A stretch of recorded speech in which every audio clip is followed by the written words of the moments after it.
ever get that feeling? Like you're finally settled in with a good book. Yeah, totally. The world just melts away. You're so engrossed. Absolutely. I know exactly what you mean. And then bam, someone asks, what you're reading? And it just totally ruins it. Yes, like, oh, come on. So today we're going to deep dive into what happens when we get interrupted while reading. Like, why does that seemingly harmless question feel so jarring?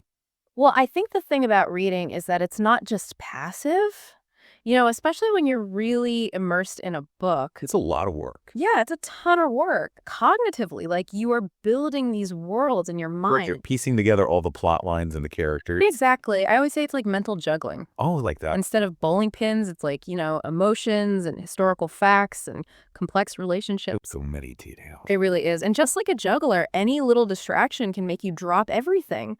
I mean, studies have actually shown that even brief interruptions, they disrupt our working memory. Which we kind of need for reading. Yeah, which is vital for, processing and holding all that information. So when you get pulled out of that flow, you're not just annoyed, it's like a real cognitive setback. That's so interesting. So it's more than just, I got to start this chapter over again. Yeah. It's messing with our brains. Yeah, totally. Okay, but how big of a deal is this? Really? Like we all get interrupted. Of course. Is it really impacting our enjoyment of reading in a significant way? I think that is a great question. And there is growing concern about that. Right. Like that our world is just so full of interruptions, and that it is making this deep reading harder and harder to achieve. Makes sense. Think about it. Like notifications, and everyone wants to multitask, and there's just this constant stream of information coming at us. And it almost makes it like our brains are being trained to skim and scan rather than actually think deeply about anything. Exactly. And what we potentially lose is not just the pleasure of that immersion, but all the benefits that come with it, the cognitive and the emotional benefits. Yeah. Research even suggests that deep reading strengthens empathy, improves memory and critical thinking, Wow.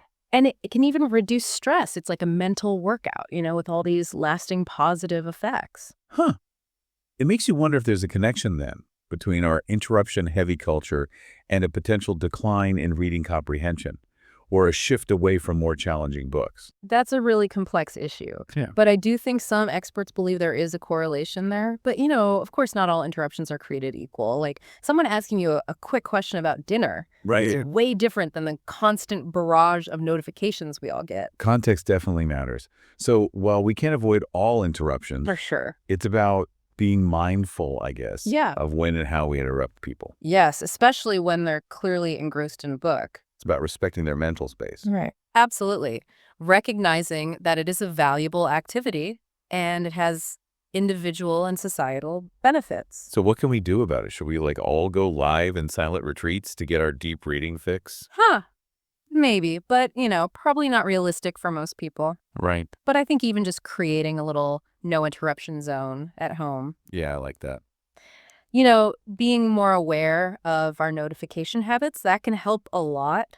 I mean, think about it this way. You wouldn't barge into a concert hall in the middle of a performance, right? That's so true. So maybe if we start thinking about deep reading the same way, like it deserves our undivided attention. I love that. We can help preserve its magic. In our very noisy world. Exactly. Well, you've given us a lot to think about. So the next time you see someone lost in a book, just maybe give them a little space, Yes. to explore that world on their own. You might even inspire them to return the favor when you're the one lost in the pages. Absolutely. Thanks for having me. It was great to talk about this. Thanks for joining us.